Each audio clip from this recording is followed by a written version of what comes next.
So we all saw that Unreal Engine 5 demo last week, and yes, we all got those little tinglies in our bellies because man, next generation gaming, if that's what it's gonna look like, well, I'm freaking pumped. But after a while, maybe reality started setting in and maybe you started thinking, what the hell was all that? Well, I'm here to explain what it means and everything else you might have missed from the last 2 weeks in video games.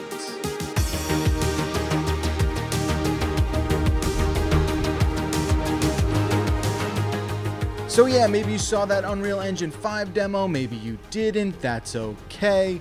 Long story short, it was designed to be a tease about what's going to be possible with next generation consoles. But then maybe if you're like me, reality started to set in a bit and you started thinking, hey, why were those guys associating UE5 just with PlayStation 5 so much and why was nobody even mentioning Xbox Series X during that whole presentation?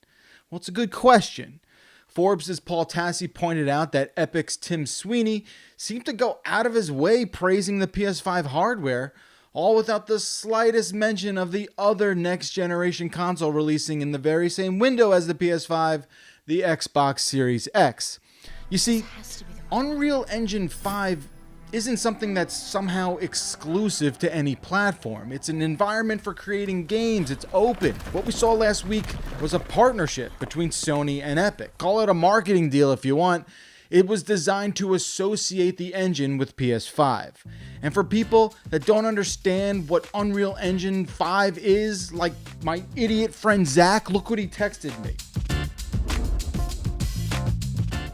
People like Zach, they might make the mistake of tying it exclusively to PlayStation 5, which no one should do. Not to mention, UE5 won't even be a thing till next year, so seeing the fruits of this engine in the real world is still a very long ways away. Kotaku followed up with Epic later on, and while the company said the UE5 demo was designed specifically for PlayStation 5, the technology showcased within is also being targeted for Xbox Series X as well. So, just a heads up everyone, and it's not like you didn't already know this was happening, but this upcoming generation of video games is going to be ultra competitive. And of course, I am happy to break it down for you. With no tentpole E3 event this year, the newsfeed is a constant running faucet. Here's what else in games I think you should know about from the last 2 weeks. Hell yeah, they're bringing back Tony Hawk's Pro Skater 1 and 2. I mean, come on, if you grew up on those original PS1 games, you gotta be, at the very least, interested to see how well those two games make the leap to current-gen graphics and performance. So yeah, they're bringing back a big chunk of that original soundtrack, they're adding a few new modes and tricks, but get this, they're also rescanning all of the skaters at their current ages. So just get ready for a bunch of middle-aged skater dudes in this game in their 40s and 50s. I feel like it would be super funny if they all took long-ass breaks between heats and maybe, I don't know, it just takes a couple more seconds for them to get up after bailing real hard. I mean, I'm an old guy too, so I understand the pain.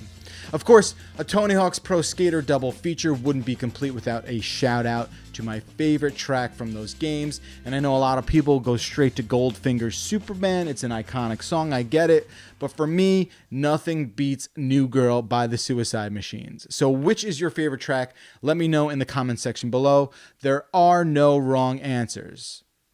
Unless you like put a song that wasn't in the game, that would be a wrong answer. Okay, what else? A new Paper Mario game? That's what I'm talking about. We had some teases about this being the quote-unquote year of Mario. Nintendo was going to make E3 2020 all about Mario. Obviously, there's no E3 this year, so maybe the year of Mario is an actual real thing. A brand new and adorable entry in the Paper Mario franchise is on the way with a cool origami theme, and that will be gracing our Nintendo Switches on July 17th. That is, if you can find a Nintendo Switch. They are pretty hard to find right now, but don't worry, perhaps I can help. If you're looking for a Nintendo Switch, go check out the CNET stock locator. You can click a link over here somewhere, or maybe check out the description below. It's a link to a page that updates all the time with new in-stock alerts. And if you're looking for an Oculus Quest, which is also another gaming gadget, VR headset that's pretty tough to find these days, we have a page for inventory on that one as well. So if you are still playing Warzone as much as I am, you're gonna wanna know that Eurogamer is reporting the next Call of Duty game will be called Black Ops Cold War. This is developer Treyarch's turn to tackle the franchise. They rotate every year, and perhaps maybe they'll be pushing the envelope a little further when it comes to the game's already fantastic Battle Royale mode. There's even a few Easter eggs popping up in the latest update to Warzone that let you enter bunkers, so keep an eye out for that. I'm hearing maybe there's some teases about what Black Ops Cold War will be all about, so check that out. The last thing I will leave you with is something you just don't see every day. And it's footage of the Xbox 360 exclusive Gears of War running on a PlayStation 3. I know, it doesn't make sense, but it's real and it exists. Kotaku says that since they reported on that found footage, Epic Games, the makers of Gears of War, released a statement saying the software was in fact created by Epic for the sake of tech testing and nothing else. Okay, video games are weird. I don't know. That is it for me, everyone. Thank you so much for sticking around. Don't forget to tell me about that favorite Tony Hawk song. I will be back next time